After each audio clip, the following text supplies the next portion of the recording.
litti dabarsuu dadhabuu hime. Manni maree tasgabbii fi nageenya gamtichaa akka jedhutti fonqolcha mootummaa eebila 11 bara 2019 hordofee biyyattiin bulchiinsa mootummaa siiviliin hoogganamu hundeessuu hanqattee jedhe. Manni maree tasgabbii fi nageenya gamtaa Afrikaa hokkara lubbuu namootaa nagaa akka darbuu fi miidhamni qaamaa akka qaqqabuuf ka'umsatee balaaleffate. Kana malees manni marichaa dura taa'an Koomishinii Gamtaa Afrikaa qooda fudhattoota Sudaan keessa jiran Igaadii fi Koomishinii mirga namummaa qindeessuun wixineen ta'ii bara 2019 lubbuu namaa dabarsee qorachuuf hundaa'e mana marichaatiif akka dhiyaatu gaafateera. Mormiin humna waraanaa aangoo fudhate kana irratti bahame magaalaa Kaartum keessatti guyyaa sadaffaaf itti fufee jira. Gama biraan ministeerri muummee Abdallaa Hamdoo kan aangoo irraa kaafaman mana Jeneraal Abdul Fattah al-Burhaanii gara mana isaaniitti deebi'aniiru.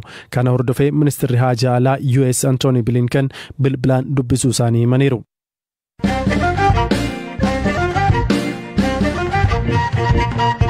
Waldaan fannoo diimaa addunyaa waraana kaaba Itoophiyaa furmaata ariifachiisa barbaadaa jedhe. Hoogganaan waldichaa Pitamoo ka guyyoota 3 fi Itoophiyaatti daawwannaa geegesse rakkoon biyyattii guyyaa guyyaan hammaachaa dhufu hima. Pitamoo gaafiif deebii BBC waliin taasisirraatti lakkoofsi namoota deeggarsa barbaadanii haalaan dabalaa dhufu hima.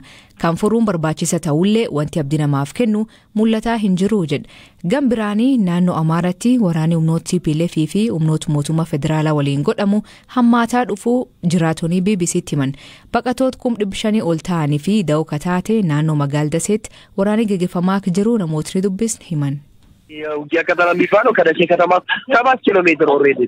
Bakkee waraanni itti gaggeeffamaa jiru magaalaa Dasee irraa kiiloomeetira 7 fagaateeti. Booruu jedhamti. Karaa Kutaa Barriidha. Waraanni Kutaa Barrii fi Booruu gidduutti gaggeeffamaa jira. Booruun magaala xiqqoodha. Hospitaala qabdi. Magaala Dasee keessa nagaadha. Uummannis galmawwan magaalittii eegaa jira. Hawaasa buqqa'ee dhufees oolchaa jiru. Dhaabbileen daldalaa cufaman jiru. Namoonni gadhiisanii bahanis jiru. Guyyaa 3 fi 4 dura jechuudha. Olola sangaan dhale jedhuun sodaatanii bahan. As gahan as galan oduu jedhuudhaani. Har'a an bakka waraanichaan ture. Garuu Dasee galan jedhamee sobaan odeeffamaa ture. Har'a waraana cimaatu jira. Bu'aa isaan barre. Dhiphina cimaa keessa jirra.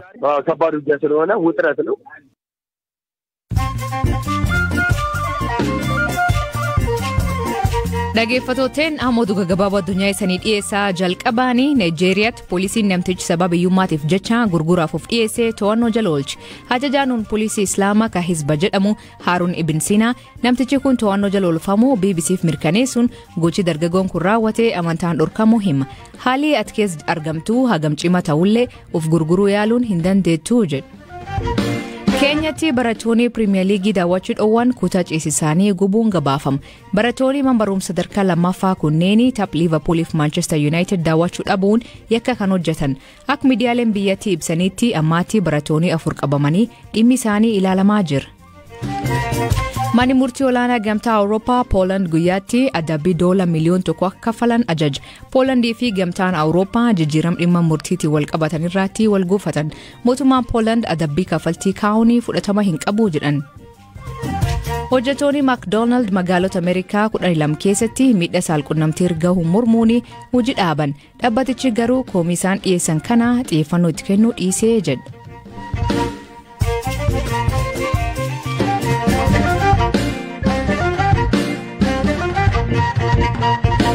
Itoophiyaatti tokkummaa dhugaa saba hunda hammata fiduu fi mariin biyyaalessaa qaamuu dirmaachisuu gaggeeffamuu qabaa jedha namni siyaasaa gaamessi obbo Leencoo Lataa Gareemaan jedhamu waggoota 2 fi dhimkan irratti hojjechaa ture keessatti miseensa ta'uu kan himan obbo Leencoon hagammaatti tokkummaan dhugaa Itoophiyaa keessatti hin dhalannee jedha.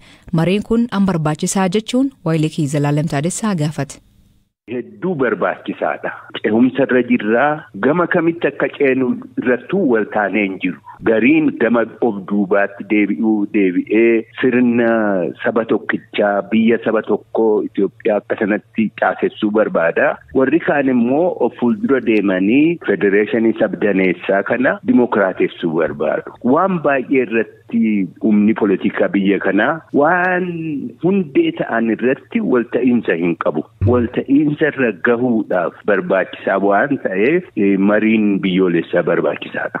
Marii biyyoolessaa kana keessatti eenyufaatu hammatamuu qaba? Yeroo baay'ee marii hunda hammate jedhamee jecha yeroo dubbatamuun dhaga'ama. Gaafa mariin gaggeeffamu garuu quubsaa akka hin taane qaamni garaagaraa immoo ni kaasa. Eenyufaa yoo hammatame mariin biyyaalessaa kun marii guutuu rakkoo biyyittii furuudha jettanii amantu? Murni tokko qophii marii biyyoolessaa kanaaf waggaa 2 darbee irratti hojjechaa baanee hojiin irratti hojjenne tokko qormaata gochuudha. Eenyufaa ilaala dubbiin marii biyyoolessaa kun ka jedhu isaan kan adda baafanneerra. Paartii duwwaa miti. Hojjettoonni keessa jiraachuu qaban, dhaabni qabeessaa keessa jiraachuu qaba, warri amantii hoogganan keessa jiraachuu qaban, uummanni saba isaa keessatti dhageettii qabu hamma danda'ame keessa jiraachuu qaban. Mootummaan qooda fudhata malee hoogganuu immoo hin qabu. Mootummaadhaan hoogganamnaan hin dabaa'u. Kanaaf mootummaan qooda keessa qabaachuun garuu hedduu barbaachisaadha. Maaliif deemee hojiirra ka oolu karaa mootummaa waan ta'u. Wanti kun heeraa oli waan heeratti deemu fa'ii mari'ata. Itoophiyaan biyya akkamiiti? Biyya saba tokkooti moo biyya saba danuuti? Biyya afaan tokkichiidhaan hojjetu moo biyya afaan saboota hundaatiin hojjetu ta'uu qaba? Itoophiyummaanoo maal fakkaata? Itoophiyaawwinnat jedhanii warri odeessan jiru. Itoophiyaawwinnattiin kun hanga ammaa eenyummaa saba tokkoo qofa hammata ture. Eenyummaa saboota Itoophiyaa hundaa immoo akkamitti akka inni hammatu gochuu dandeenya ka jedhu kana hunda faan waan hundee ta'an irratti mari'ata jechuudha. Deemee kun heera biyyaa keessattitu gala jechuudha. Marii kana booda mootummaa amma hundeeffame irratti namoonni dabalamanii hirmaachuu qaban, bulchiinsa keessa galuu qaban ni jiraatu moo maal jijjiiruu danda'a ree? Nuti waan mootummaa miti amma dubbiin jabduuni ummatoonni biyya kanaa waan bu'uura ta'an irratti mari'ata malee mootummaa jijjiiruu, mootummaa buusuu fi kaa'uu hojii isaa miti kun. Biyya kanatti marii biyyoolessaa yeroo jedhamu yeroo hundumaa salphisanii fudhatu. Paartiileen keessattuu daddaffiitti mootummaa ta'uu barbaadu. Ammatti mootummaa ta'uun balaa ta'aayyuu. Eessatti ceenaa irratti wal hin taaneen biyyi kun. Jijjiirama duraan turerraa adda inni amma keessa jiru. Jijjiirama bu'uuraa fiduutu irra jira. Isin akka nama siyaasaatti akkasumas poolitikaa Itoophiyaa kana waggaa dheeraa akka nama keessa turetti tokkummaa biyyaalessaa Itoophiyaa kana akka uummataatti akka biyyaatti yeroo ilaaltan isin yaaddessaa?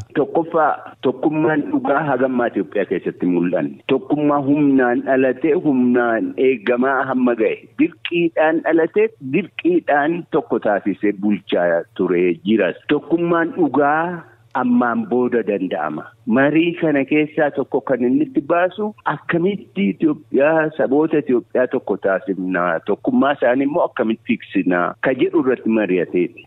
Uummati biyya kanaa mootummaa waan shakkuuf sababa gahaa qaba. Mootummoonni hagammaa aangoo fudhatan hundi dhimma ofii malee dhimma uummataa wajjin rakkanne. Ammaan booda agarra ta'a tarii mootummaa uummataaf uummatoota Itoophiyaatiif yaadu ganaa agarra ta'a. Qaamolee wal waraanan jiru obbo Leencoo ifatti kan beekamu addunyaa irrattis kan barame tokkummaa biyya Itoophiyaa isa dhugoomsuu keessatti qaamoleen kunneen marii biyyaalessaa gaggeeffamuu qabu keessatti hirmaachuu qabu, isaanis hammatamuu qabu jettanii amantu? Dhibdee baay'ee jira. Dhibdee kana keessaa inni tokkoffaan warra humna qawweedhaan deemnee aangoo fudhanna jedhu. Isaan kun qooda fudhachuun barbaachisaadha. Akkamitti qooda fudhachiifnaan humna hundatu wal taa'ee mari'atee murteessa sana. Hedduu rakkisaadha. Haala rakkisaa keessa jirra dhugaatti dubbachuudha. Humni poolitikaa biyya kana keessa jiru hundi qooda fudhachuu qaba. Akka garagaraatti qooda fudhatan ta'a malee. Kanaaf dhibdeen guddaan tokko jiru warra qawweedhaan deemaa jiru kana.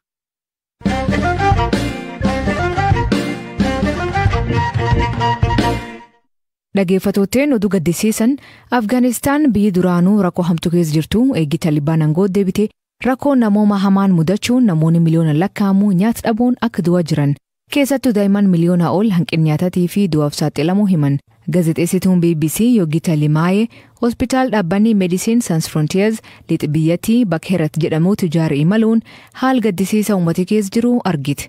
Daa'imman nyaata gahaa argachuu dhabuu fi hospitaal kan keessatti yaalamaa jiran 5 keessaa tokko du'uu himti. Haadhi tokko haal beela cimaa fi ilmaan 2 talakkuu irra dhukkubsatte hospitaal kanaatti ilaalamaa jirti. Huqqinaa fi haal isaan keessa jiranii fi ilaan laaluun nam sodaachisa. Dhukkubbii isinitti dhaga'amutu anis akkasuma natti dhaga'ama. Rakkina ani yoo isa ilaalu keessa darbe sirriitti kan beeku Waaqayyo qofa. Daa'imman kiyya lamaan sababii dhabinsa maallaqaaf du'aaf saaxilamanii jiran. Haadhi kamuu daa'imman isaanii haala dhiphina kana keessatti arguu hin malan. Kanaaf akka haadholiin biroo dhiphina kana keessa hin galleef addunyaan warra Afgaanistaan akka gargaaran hin gaafadha. Abbaan isaanii akkuma lammiilee Afgaanistaan miliyoona lakkaa'amanii hojii dhabee manjira. Magaal heeratiin alaatti namoonni garii sababa beelti cimtee fi daa'imman isaanii nyaatitti barbaaduuf waan hin yaadamne hojjechaa jiran. Maatiin tokko daa'im xiqqaa eegee dhalattee jiru muraasa bultee waan nyaatan argachuuf gurguratti. Ijoolleen kiyya biroon beelaan du'aaf saaxilamaniiru. Kanaaf intala tiyya gurguruuf dirqame.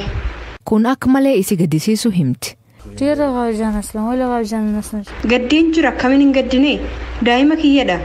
Garuu osoo filannoo biraa qabaadhee naaf wayya. Abbaan warrisii duraanii hojii laf qulqulleessan hojjechaa ture. Ammoo sulle jalaa oma hin argatamu. Akka malee beelofnee jirra. Daakuuf zayitii mana hin qabnu. Homaa hin qabnu. Intalti tiyya gara fuulduraatti jireenyi ishee maal akka ta'e hin beektu. Sababan gurgureef waan itti dhaga'amu hin beeku. Haa ta'u malee filannoo kana filachuun qaba ture. Yoo daa'imni kun guddatee miilan deemuu barate namichi bitatu dhufee fudhataa jedhan. Isii bitachuu fi $500 kaffaluu qabu keessaa walakkaa maatiif baasee jira. Kun ji'ootaaf maatii kan gargaaruu dandeettii jedhan. Intalti gaaf guddattee gurbaa isaatti heerumuu maatii tanaatti himee ture. Garuu namni mirkaneessuu danda'u hin jiru. Akkuma maatii kanaa namoonni hedduun daa'imman isaanii gurguraa jiran. Rakkin guddaa fi ariifachiisan haalii kun barbaadu afaaniin himuun hin danda'amu. Ataatamaan gargaarsi uummata kan dhaqqabu baannan namoonni miliyoonaan lakkaa'amuu du'uuf deemaa jedhan. Dhaggeeffattootteen sagantaan har'aa ganumaa nu waliin turuu keessaniif ulfaadha isaniin jenna. Mammaasii galgala kanaa namarra hin qabneetu gaangee namaa busheessa. Hiikan isaa maanii kooment keessatti nu beeksisa. Sagantaa kan qopheesse Zalaalem Taaddasaa gam teknikaatiin Oskar Bunga keessaniif dhiyeessaan astii galgalooti agburisaatti akkana nagaa akee bulaa oraa bulaa deebana hangafamaan dhan bulaa.